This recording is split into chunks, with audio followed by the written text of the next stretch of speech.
네, 오늘 우리에게 주신 하나님 말씀 로마서 11장 25절부터 36절까지 말씀인데 우리 한 절씩 교독하도록 하겠습니다. 형제들아, 너희가 스스로 지혜 있다 하면서 이 신비를 너희가 모르기를 내가 원하지 아니하노니, 이 신비는 이방인의 충만한 수가 들어오기까지 이스라엘의 덫은 우둔하게 된 것이라.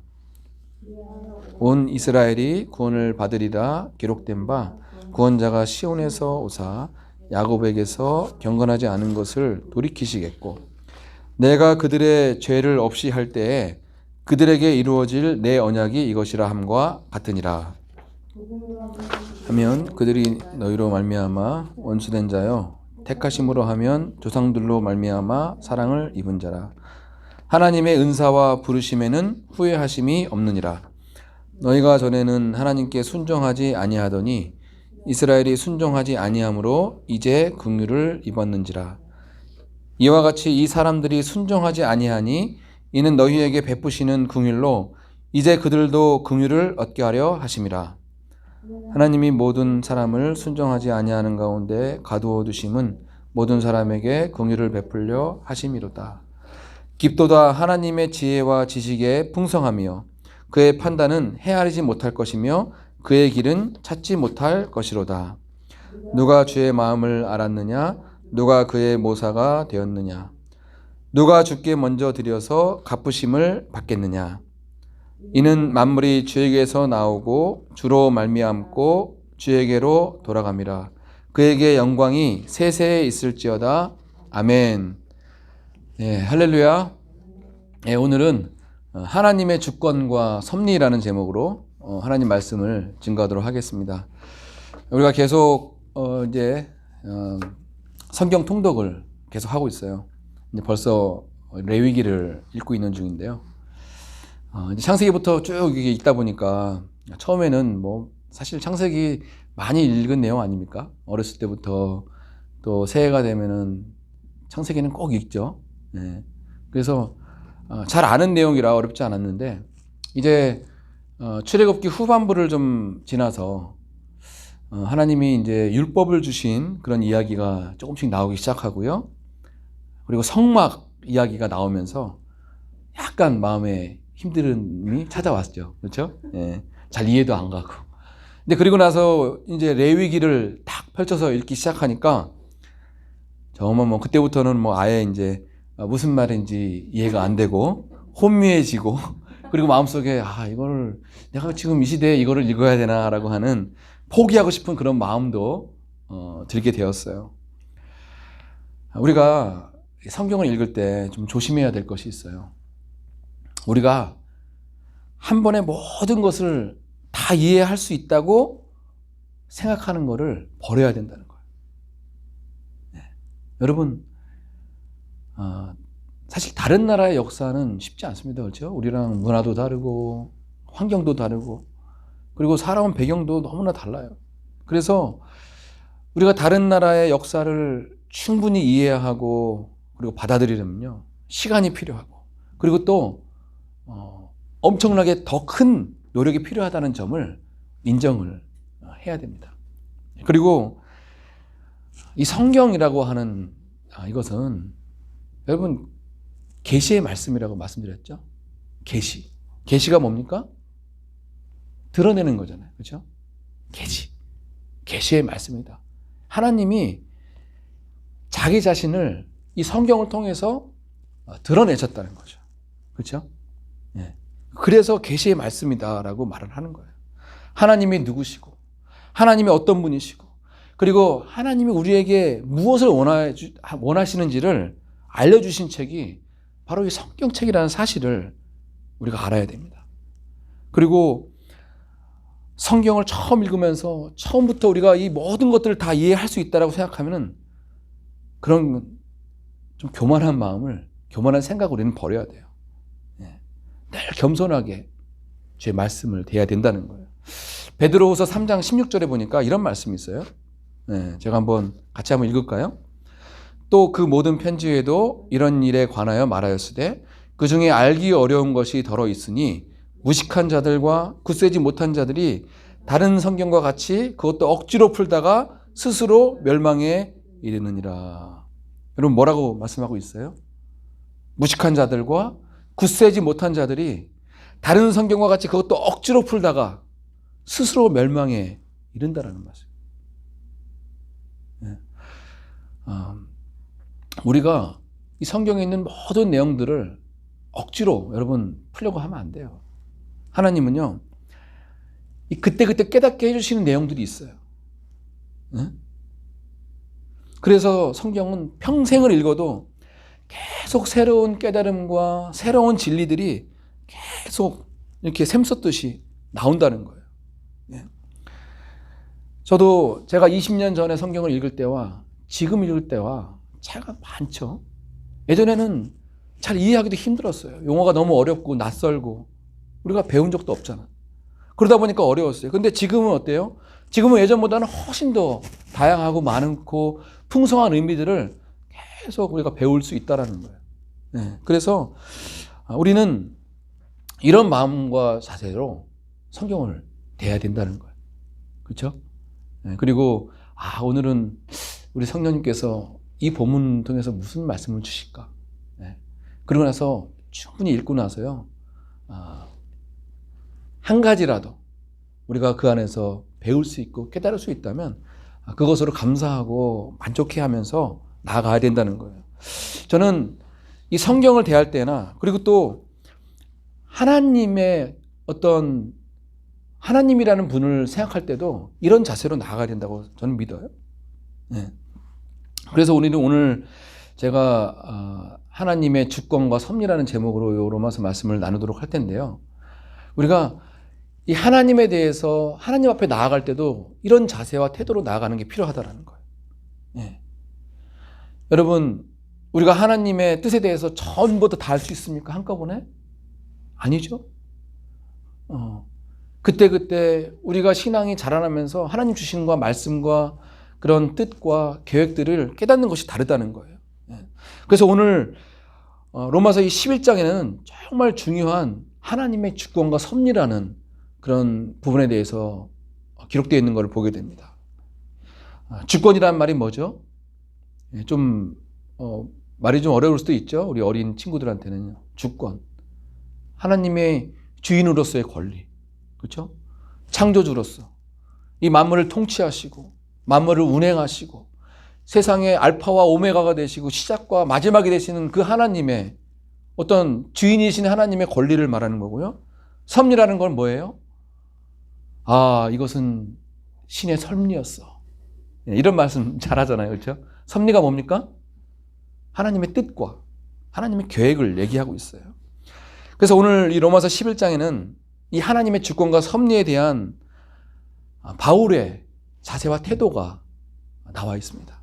그래서 오늘 우리가 이 말씀을 통해서 그런 것들을 좀 배우고 싶은데요.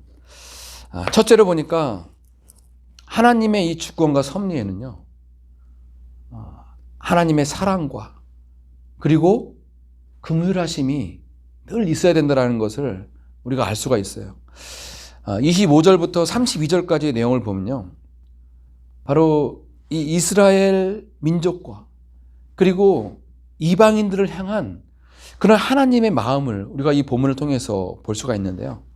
25절에 보면 이 사도 바울이 이 신비한 내용을 알려주면서 시작이 되고 있어요. 같이 한번 읽어볼까요? 25절, 26절 한번 읽어봅시다. 같이 읽겠습니다. 형제들아, 너희가 스스로 지혜 있다 하면서 이 신비를 너희가 모르기를 내가 원하지 아니하노니 이 신비는 이방인의 충만한 수가 들어오기까지 이스라엘의 덫은 우둔하게 된 것이라. 그리하여 온 이스라엘이 구원을 받으리라 기록된 바 구원자가 시온에서 오사 야곱에게서 경건하지 않은 것을 돌이키시겠고. 여러분, 25절에 보니까 사도 바울이 뭐라고 얘기하고 있어요? 신비를 너희가 모르기를 내가 원하지 않는다. 그러면서 신비는 뭡니까? 이방인의 충만한 수가 들어오기까지 이스라엘의 덫은 우둔하게 된 것을 이렇게 얘기하고 있어요. 사도 바울이 이렇게 신비로움이라고 얘기했던 것은 뭐냐면요, 이방인의 충만한 수가 들어오기까지 이스라엘의 더러는 우둔하게 된 것이다. 이 사실이 신비하다라고 얘기하고 있어요. 여러분, 여기서 이방인들은 누굴까요? 이스라엘 민족을 제외한 모든 민족이겠죠. 그렇죠? 그러면은 이방인들의 충만한 수는 작은 수는 아니겠죠. 충만하다고 얘기했으니까 많은 숫자일 거예요. 다시 말해서 이스라엘 민족을 제외한 다른 모든 민족, 우리 같은 이방인들이, 많은 이방인들이 하나님 앞에 돌아오는, 충만한 수가 들어오기까지 이렇게 얘기했잖아요. 이 말이 뭐냐면 하나님 앞에 돌아오는, 복음을 받아들이고 하나님의 자녀가 되기까지, 이 말이에요. 그때까지 어떻게 된다고요? 이스라엘의 더러는 완악하게 되었다. 이스라엘 민족 지금 어떻습니까? 상황이 잘 안 믿죠? 예수님도 안 믿고 복음도 받아들이지 않고, 그러고 있잖아요. 우둔하게 됐다는 건 뭐예요? 마음이 우둔하게 됐다는 거는 강팍하게 됐다는 거죠. 예수님을 받아들이지 않는다는 거잖아요. 근데 이게 신비라고 한 게 뭐냐면요. 사도 바울이 이스라엘 백성들이 완악하게 돼가지고 복음을 받아들이지 않음으로 인해서 혜택을 본 사람이 있다는 거예요. 그게 누가 혜택을 받았느냐? 바로 우리 같은 사람들이, 원래는 이방인이었잖아요. 택한 민족이 아니었잖아요. 그런데 이스라엘이 완악하고 강팍해지면서 오히려 복음이 세계로 뻗어나가게 하는 그런 계기가 되었다는 거예요. 그게 바로 신비다라고 표현하고 있어요. 그러면서 26절에 말을 보니까 그렇게 돼서 나중에는 뭐라고 얘기하고 있어요? 온 이스라엘이 구원을 받으리라. 야, 여기서 참 진짜 어려운 말씀이에요. 온 이스라엘이 구원을 받으리라. 이 말씀 때문에 좀 많이 헷갈려 하시는 분들이 참 많이 있습니다. 해석도 다양하고, 사실은 우리가 그냥 성경을 그냥 읽다 보면요, 온 이스라엘이 구원을 받으리라? 이 말은 그러면 이스라엘 민족들이 나중에는 다 구원을 받게 된다는 그런 말인가? 이렇게 생각하는 사람들도 있습니다. 그런데 저는 여기서 온 이스라엘은, 저는 이스라엘 민족을 포함한 모든 이방인들이라고 그렇게 생각을 해요. 우리가 신약을 통해서나 구약을 보면서 이스라엘 민족이 상징하는 그게 뭐냐면요, 바로 우리 같은 하나님의 모든 자녀를 얘기하고 있어요. 구약에서는 그러면 이스라엘 민족만 얘기했는데, 신약에서 이스라엘이라고 얘기하면요, 그 이스라엘이 상징하는 내용이 뭐냐면은 바로 신약의 모든 백성, 하나님의 자녀들을 포함한 그런 단어가 바로 이스라엘이라는 거예요. 그래서 여기서 온 이스라엘이 구원을 받으리라고 얘기한 거는 뭐냐면, 이스라엘 민족만 구원을 받는다는 것이 아니라 이스라엘 민족, 그렇죠? 아직까지 예수님을 영접하지 않는 이스라엘 민족을 포함한, 그리고 하나님의 모든 백성들, 그렇죠? 신약의 모든 백성들까지도 포함된 말이다라는 거예요. 그래서 이 사도 바울이 이 신비를 얘기하고 있고요. 이 신비가 바로 하나님의 섭리라는 거죠. 그리고 이 하나님의 이 섭리를 쭉 보니까 이 섭리 가운데 뭐가 있냐면요, 바로 하나님의 긍휼하심이 이 안에 있다라는 것을 사도 바울이 얘기하고 있다는 거예요. 사도 바울이 강조한 게 바로 긍휼이라는 단어인데, 한번 보세요, 여러분. 30절, 31절, 32절까지 보면요, 긍휼이라는 단어가 계속 나오고 있습니다. 30절 볼까요? 너희가 전에는 하나님께 순종하지 아니하더니 이스라엘이 순종하지 아니함으로 이제 긍휼을 입었는지라. 너희가 전에는 누구예요? 이방인들이죠. 하나님께 순종하지 아니하더니 이제 이스라엘이 순종하지 아니함으로 이방인인 너희들이 이제 긍휼을 입었는지라. 그렇죠? 긍휼이라는 단어가 나오죠. 그리고 31절에 보니까 뭐라고 얘기하고 있어요? 이와 같이 이 사람들이 순종하지 아니하니 이는 너희에게 베푸시는 긍휼로 이제 그들도 긍휼을 얻게 하려 하십니다. 긍휼이라는 단어가 또 나왔어요. 32절 볼까요? 하나님이 모든 사람을 순종하지 아니하는 가운데 가두어 주심은 모든 사람에게 긍휼을 베풀려 하십니다. 여러분, 하나님의 섭리와 하나님의 주권과 하나님의 계획과 뜻 가운데는요, 이 긍휼하심이 늘 함께 하다는 사실을 여러분 믿으셔야 돼요. 그래서 우리가 이 하나님의 주권과 섭리에 대해서 얘기할 때는요, 바로 하나님의 긍휼하심이 함께 있다라는 것을 믿어야 한다는 거예요. 근데 제가 늘 사실 강조한 내용이 이거 아닙니까? 하나님의 우리의 구원의 역사 가운데는 늘 긍휼하심이 있다. 그런데 이런 얘기를 하면 어떤 사람들은요, 성경을 읽으면서도 이 중심적인 사상, 하나님의 긍휼과 이 사랑을 잊지 못하고 좀 다른 부분들에 포커스를 많이 맞추는 사람들이 있잖아요. 하나님이 다른 민족을 전쟁 가운데 통해서 다 죽여라, 심판하라, 이런 거를 읽으면 어떻게 사랑과 긍휼이 많으신 하나님이 이렇게 다른 사람들을 죽이고 그렇게 말할 수 있느냐라고 그렇게 반문하는 사람들이 많이 있는 것을 제가 보게 돼요. 그래서 그런 걸 볼 때마다 참 안타까운데, 여러분, 제가 늘 강조하고 늘 말씀드리는 건 뭐냐면요, 우리 하나님은 믿지 않는 그런 모든 사람들을, 그들에게 진노를 지금도 진노를 내리시고 계시고요. 그리고 그 모든 사람이 하나님의 심판과 그리고 하나님의 어떤 그런 공의로우신 하나님의 진노 아래 있다라고 하는 사실을 저는 날마다 저는 강조하고 있어요.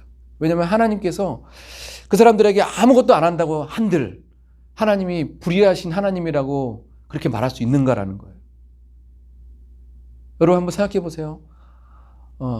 하나님이 아담에게 죄를 지으라고 얘기하셨습니까? 하나님이 아담에게 이 선악과를 먹으라고 유혹을 하신 것도 아니잖아요. 아담의 선택과 아담의 저지른 그런 범죄로 인해서 아담의 모든 후손들은 이미 그런 죄악 가운데, 부패한 가운데 태어났다는 거예요. 그래서 하나님을 인정하지도 않고 하나님을 아버지라고 부르지도 않잖아요. 그래서 우리 하나님께서, 이 공의로우신 하나님께서 이 모든 사람들에게 가만히 놔둔다고 한들 하나님은 절대 불의한 하나님이 아니라는 사실이에요. 그리고 우리가 가져야 되는 마음이 뭐냐면요, 왜 저 사람들은 구원해 주지 않았습니까? 라고 하는 그런 말이 아니라, 우리가 늘 마음속에 품어야 되는 마음은, 하나님, 왜 이 세상에 많은 사람들 중에서 왜 저를 선택해 주셨나요? 이거예요, 이거. 이 마음이 늘 우리 마음 가운데 있어야 된다는 거예요. 많은 사람들이 자꾸 다른 걸 보잖아요. 그렇죠? 교회를 다니는 사람들도 그래요. 어떤 사람들은 왜 하나님, 왜 저 사람을 선택해 주시지 않았습니까? 그러면서 하나님은 공평하지 하나님이 아닌 거 아니에요? 자꾸 이렇게 얘기하잖아요. 그러나 그렇지 않아요. 우리 하나님의 구원하심 가운데는요, 긍휼하심이 있어요. 우리가 이 자리에 있는 이유는 뭐예요? 하나님의 긍휼하심으로 인해서 우리를 선택해 주신 거죠. 하나님, 왜 많고 많은 사람 중에 저를 선택해 주셨나요? 잘한 게 있어서 선택해 주셨어요? 아니요. 저는 이 생각을 할 때마다 늘 하나님 앞에 죄송해요. 하나님, 제가 무엇이 간데 하나님 오늘도 저를 택해 주시고 저를 사랑해 주시고 저를 자녀 삼아 주시고 저에게 이 귀한 사역을 맡겨주셨습니까? 정답은 뭡니까? 하나님의 긍휼하심으로 인해서 우리가 이 자리에 앉아 있을 수가 있다는 거예요. 저는 이 하나님의 주권과 섭리 가운데는요, 이 긍휼하심이 늘 있다는 사실들을 믿고 고백하시고 날마다 감사하며 나아가는 여러분 되시길 축복합니다. 그리고 두 번째로, 이 하나님의 이 주권과 섭리는 너무나 크고 넓어서 우리의 이성과 우리의 생각과 우리의 판단으로는 받아들이기가, 알기가 쉽지 않다라고 하는 것을 인정해야 된다는 사실이에요. 같이 한번 33절 같이 한번 말씀을 읽겠습니다. 시작. 깊도다 하나님의 지혜와 지식이 풍성하며 그의 판단은 헤아리지 못할 것이며 그의 길은 찾지 못할 것이로다.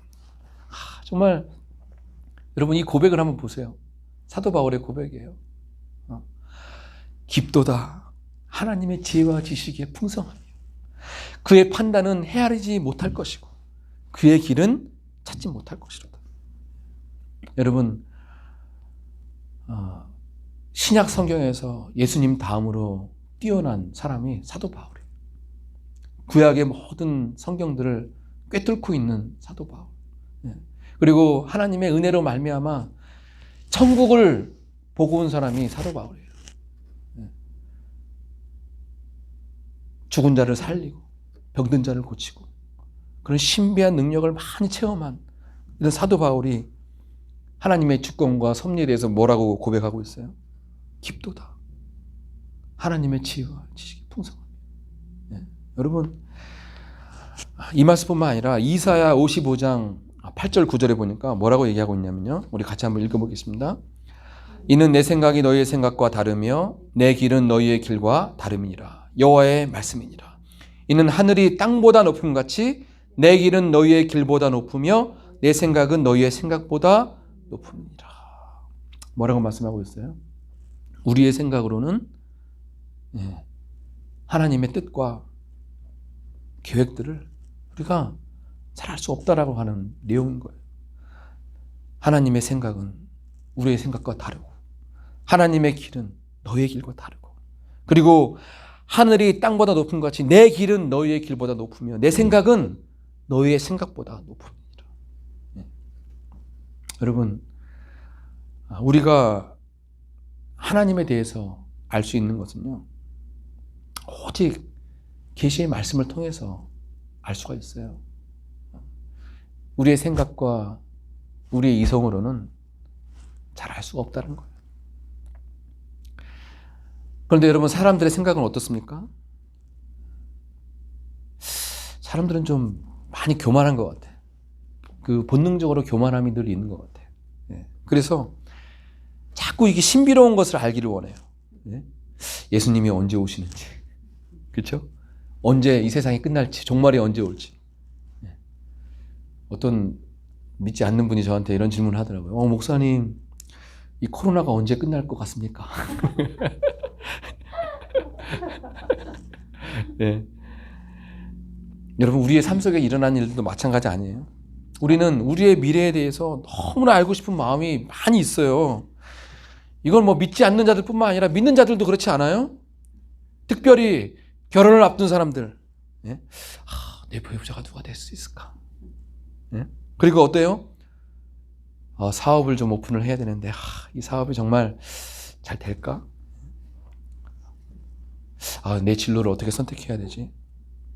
그리고 공무원들은 어때요? 진급 때만 되면요, 막 마음이 혼미해지고 마음이 좀 어지러워지면서 어떤 사람은 별자리를 보고 점을 치러 가는 사람도 있고 사주팔자 보는 사람도 있잖아요. 관상도 보고 어떤 사람은 무당에게 찾아가기도 하잖아요. 제가 지난번에 어떤 신문을 읽다가 무속인들의 숫자를 보고 깜짝 놀랐어요. 여러분, 우리 한국 얘기인데 무속인들의 숫자가 몇 명이라고 생각하세요? 몇 명? 어림잡아 대충 한 10만 명? 뭐 되게 많을 것 같아요. 한 100만 명. 여러분, 그에 비해서 우리 기독교 목사들을 몇 명이나 될까요? 예? 그보다 더? 10만 명. 어라운드 10만 명. 목사들 그렇게 많다라고 사람들 맨날 얘기하는데 무속인들은 100만 명이에요. 여러분, 그런데 참 제가 오늘 말씀드리고 싶은 거는요, 기독교인들조차도 점을 보러 다니는 사람들이 많이 있다는 거예요. 무당을 찾는 사람들이 많이 있다는 거예요. 여러분, 이런 분들을 향해서 하나님 뭐라고 말씀하실까? 제가 한번 말씀을 찾아봤어. 전도서 한 3장 11절 한번 볼까요? 전도서 3장 11절 말씀입니다. 우리 같이 한번 읽어볼게요. 하나님이 모든 것을 지으시되 때를 따라 아름답게 하셨고 또 사람들에게는 영원을 사모하는 마음을 주셨느니라. 그러나 하나님이 하시는 일의 시종을 사람으로 측량할 수 없게 하셨도다. 뭐라고 말씀하고 있어요? 하나님이 하시는 일의 시종, 시작과 끝을 사람으로 측량할 수 없게 하셨다는 거예요. 또 있습니다. 전도서 8장 17절. 또 내가 하나님의 모든 행사를 살펴보니 해 아래서 행해지는 일을 사람이 능히 알아낼 수 없도다. 사람이 아무로 애써 알아보려고 할지라도 능히 알지 못하나니 비록 지혜자가 아노라 할지라도 능히 알아내지 못하리로다. 해 아래서 행해지는 일을 사람이 능히 알아낼 수 없도다. 네. 여러분, 사실 내일 일은 우리는 모릅니다. 이게 성경적이에요. 내일 일을 어떻게 알아요? 네. 여러분 한번 생각해 봅시다. 우리가 만약에 우리의 모든 앞으로의 일들을 다 안다면 우리 기도하겠어요? 네? 너는 맨날 며칠 맨날에 너 누구랑 결혼해? 걱정하지 마. 이렇게 얘기하면 네? 그러면 어떻게 하겠어요? 그 다음부터는 하나님 앞에 기도하겠어요? 야 정서가 너 내년부터는 뭐 교회도 더 부흥될 거고 그리고 경제적으로는 어려움도 없을 거고 아프지도 않을 거고 괜찮아. 그럼 여러분 제가 지금 이렇게 간절하게 기도하겠어요? 하나님 앞에 하나님 생각해 보니까 그런 것 같아요. 합격 불합격을 앞두고 한 며칠 동안 우리가 고민을 하잖아요. 시험 보고 나면. 그런데 그러면서 우리는 간절하게 하나님 앞에 기도하잖아요. 근데 하나님은 우리 기도를 통해서 교제하는 걸 원하시는 거예요. 하나님이 알려주시지 않는 건요, 우리가 끝까지 결정되는 그 순간까지 하나님을 붙들고 하나님을 신뢰하고 그리고 하나님이 주시는 그런 모든 결과들을 다 받아들이기를 원하시는 거예요. 끝까지 기도하기 원하시고 끝까지 매달리기 원하시고 부르짖게 하기를 원하시는 거예요. 여러분 하나님의 이 주권과 섭리는요, 우리의 생각과 우리의 이성으로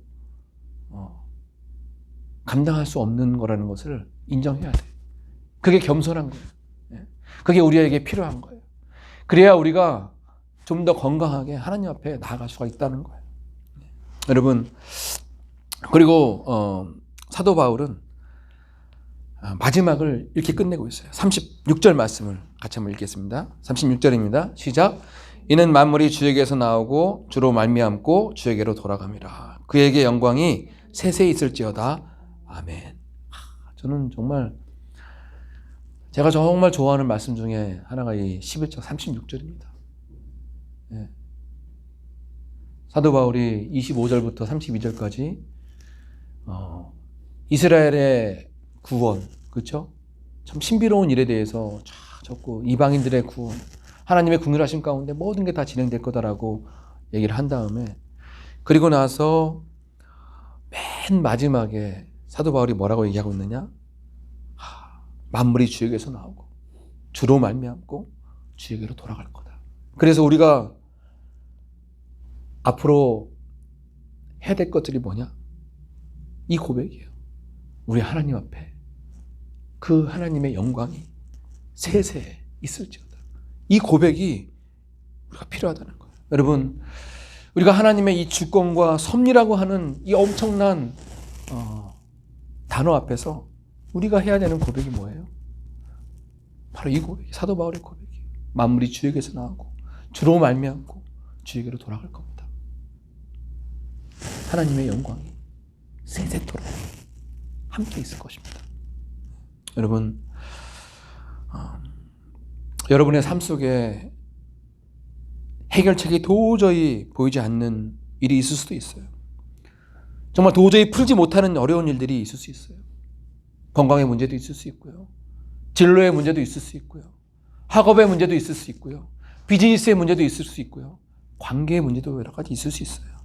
그러나 우리가 겪는 이 모든 일들이 하나님으로부터 시작되고 하나님이 오늘도 일하고 계시고 그리고 이 모든 것들이 하나님께로 돌아갈 거라고 하는 이 믿음, 하나님이 해결해 주실 거다. 시작과 끝이 되시는 하나님께서 모든 걸 다 풀어주실 거라고 하는 이 믿음, 이 믿음을 가지고 우리의 인생을 살아가시는 저와 여러분들이 되시기를 주님으로 축복합니다.